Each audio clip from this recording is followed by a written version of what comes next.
Hello, soulmates. Welcome to another sewing episode with Junie.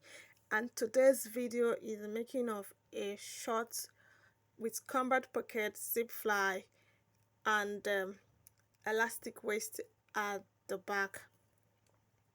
So, if this is what you wish to achieve, then you found the right video. Let's jump right into the video. Ciao. So the first thing you want to do is you get your crotch, how deep you want your crotch. For me, I use 11 and a half here for a hips of 42. So I use 11 and a half because I'm going to be taking off half inch at the top to give it a nice balance at the waistline.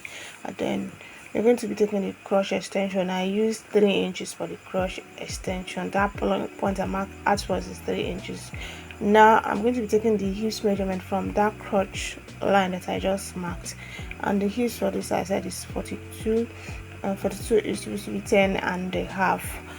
But because don't want this thing, I don't want it to be tight, to be fitted, so I'm going to be using 12 inches, and later added half inch for seam allowance because I don't want it fitted. As you can see, as you saw the one I was wearing, I don't want it fitted. Now the next thing you want to do is you take the waist measurement. Now you take this waist measurement not from the crotch line, not from the center folding. So you're going to be taking the waist from the crotch line, just as you can see me do. So the waist for the waist for the short is 32, and that's divided into 4 is going to be giving us 8 inches. And then I added 1 inch for seam allowance. So after that, you notice that I didn't take the measurement from this other side but from the crotch line. So now the next thing I want to do is you take the hips, measure the hips line. That's the hips there from the waist to the hips for this short is for this measurement rather is 9.5, and that's what I marked there. And I also marked the crotch line outward as well, connect from the hips to the waist, and then this is what we have.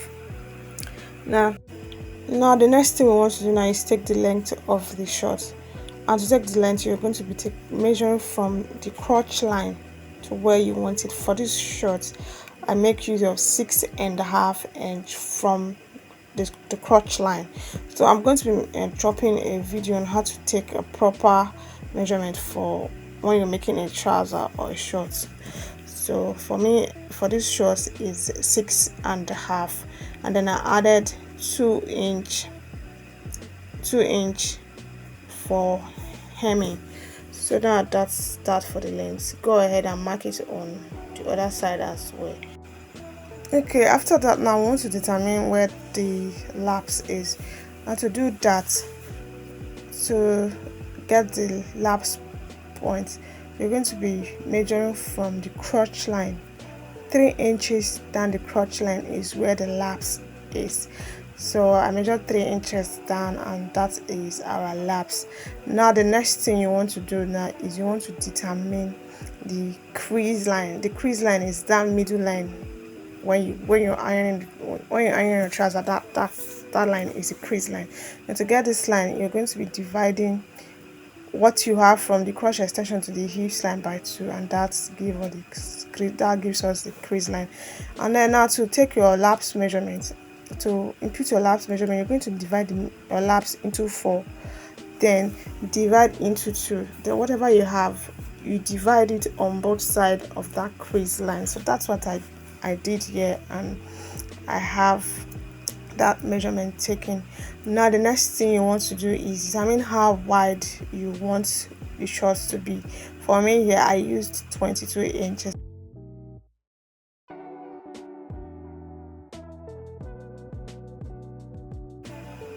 Now the next thing you want to do now is take the crotch depth, like give it the crotch curve. So from that point I took 1.5 inch, then curved it nicely up. So that's that for cutting the trouser. Then take it from that measurement, and so that's that for cutting. That's that for the front cutting of this short. So the next thing we're going to do now is we're going to be going straight to the back part. So now place the front on a folded fabric. So but now you fold, when you're folding your fabric, you fold like 4 inches extra. Normally you're going to be adding 3 inches to the back, so but just fold like 4 inches so you have enough space. And then I've gone to fold mine, and this is what I have. I did not know that my camera was out of angle, but just after now I'm going to be showing you what I did, what happened behind closed doors. So remember that when I was cutting the front, I said I was going to take off 1/2 inch from that center front. That's why I took 11.5 for the crotch depth. So I just took off that 1/2 inch on a slanted it down to the waistline, as you can see me do. Sorry you can't actually see it so well, but that's what I did. Just 1/2 inch, and then connect it to a straight line, and that was it. As you can see from this end, the other end, it was just 1/2 inch. So now after this, now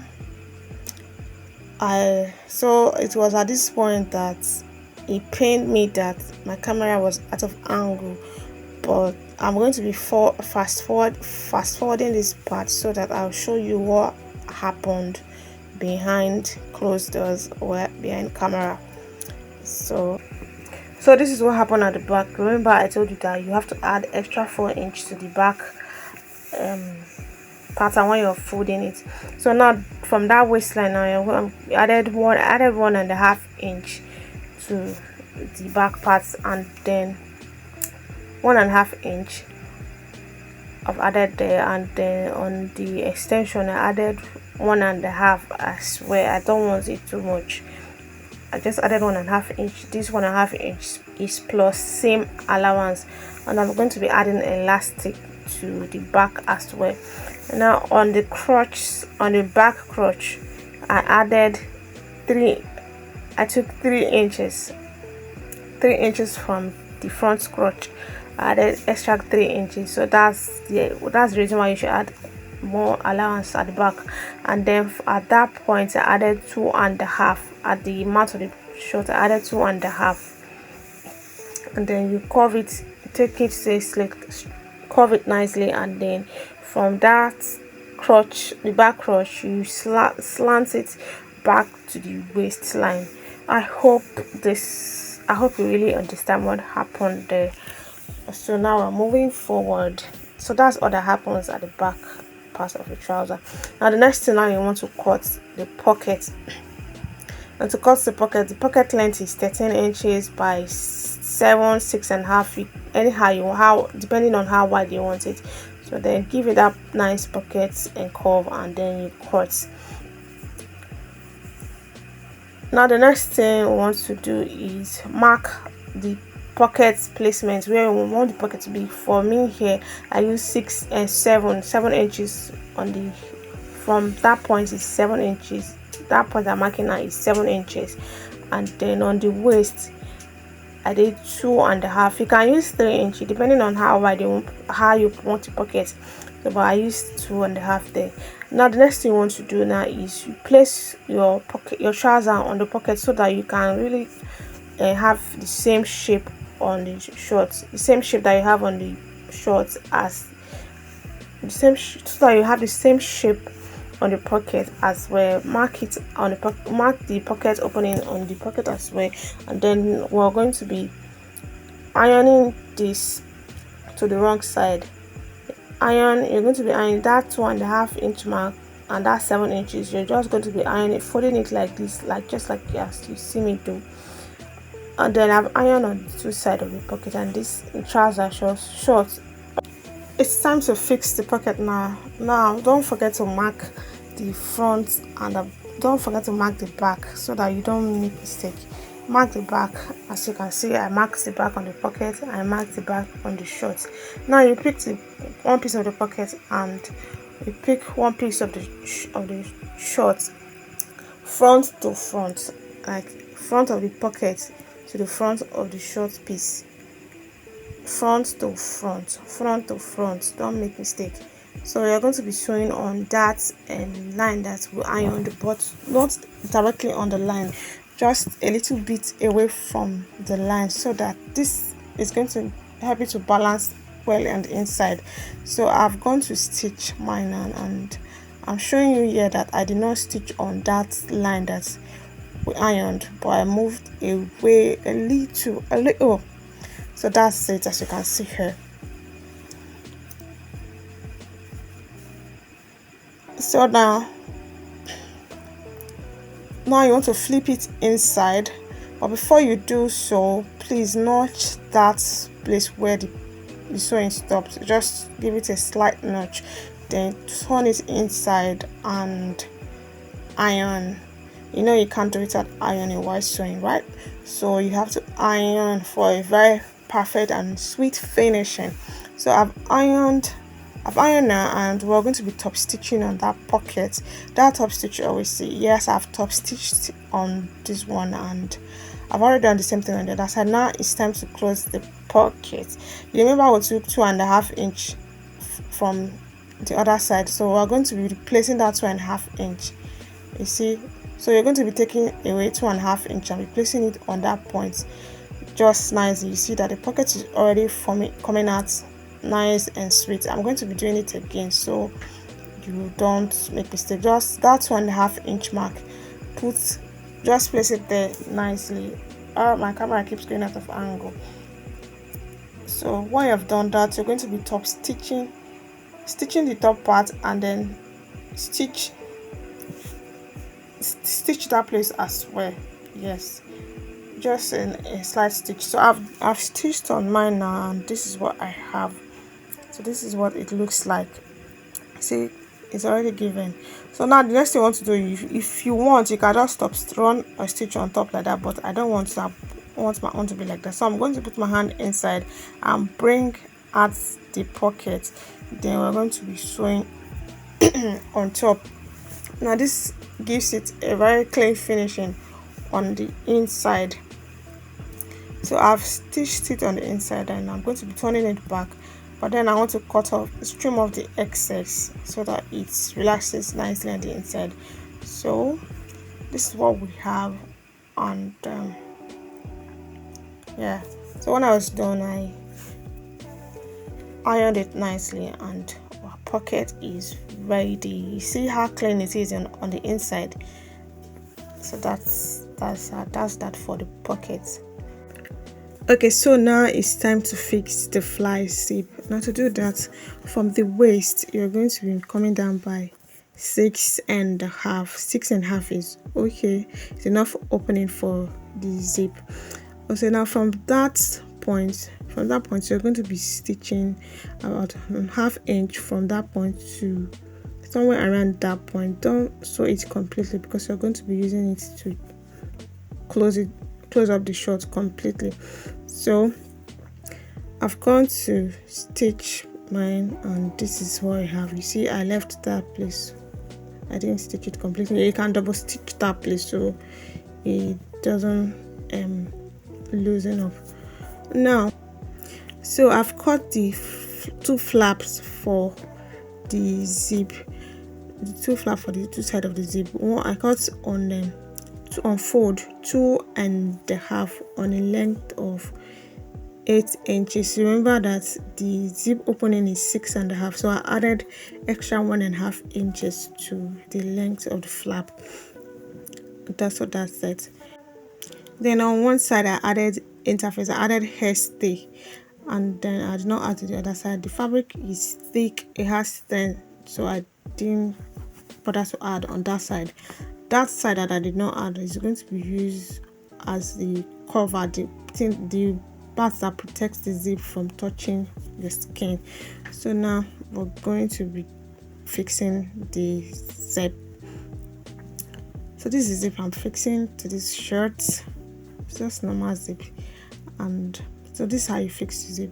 So you pick the zip, and please watch closely. So you pick the zip, one side of the shorts. So when you position the short like this on your machine, that side that is on your left side, you're going to be putting the zip there first. So on the right side of the zip, the front of the zip is going to be facing the front of the fabric, just like you see me place it there. So you place it nicely, then you pick the flap, and then you're going to be covering it like this. So in this method now, you're going to be sewing and be seeing with the hands of your eyes. That was how my boss told me. So you will see with the eyes of your hand, because you're actually not seeing the zip because you're sewing on top of the flap. But if this is going to stress you, you can sew this zip down first, then you put the flap on top and sew. I mean, there is no hard and fast way. It's not rocket science. You can actually do it the way that is easy for you. You get.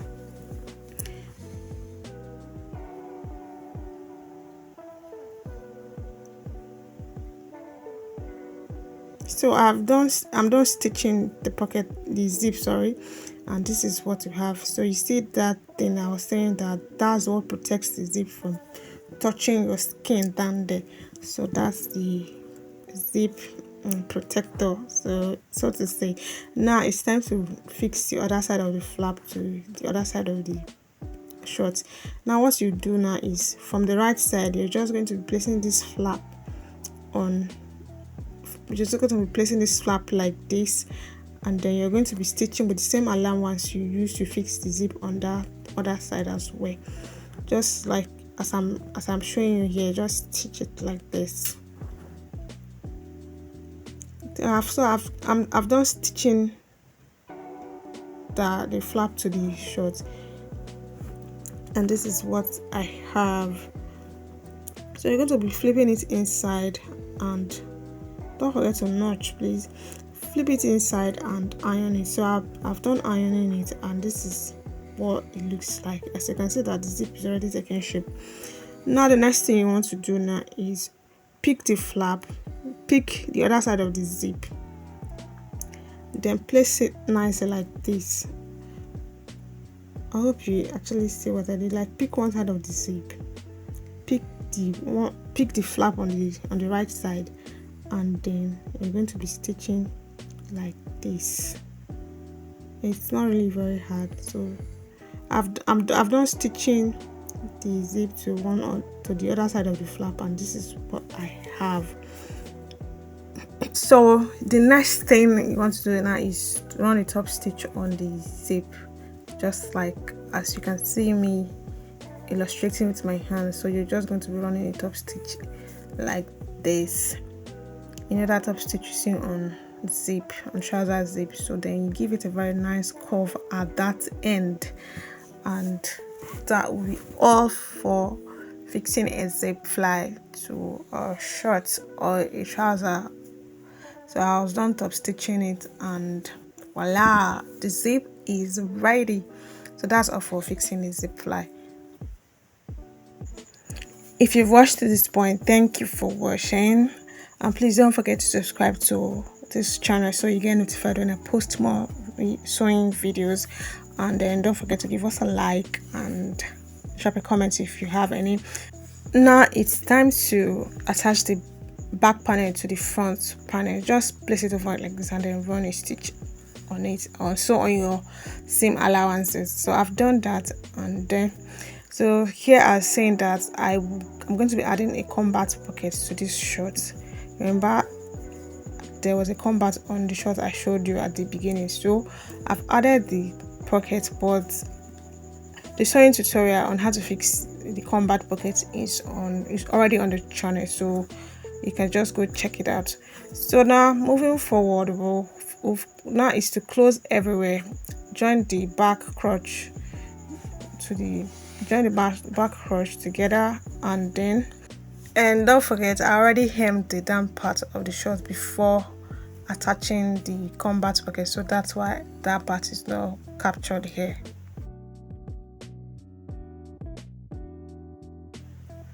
So I've ironed my waistband. I ironed this waistband is about 1.7 inches, 1.7, because the elastic I'm using for the back is around 1.5, so I want that space inside, and you can see that the waist is big, it's bigger than what it should be because of the elastic at the back. So that's it, guys. I've attached the waistband to the shorts, and I've also added the elastic to the back. But thanks for watching, I appreciate it. And please don't forget to subscribe, give us a like, and drop a comment, and I'll see you in my next video. Ciao.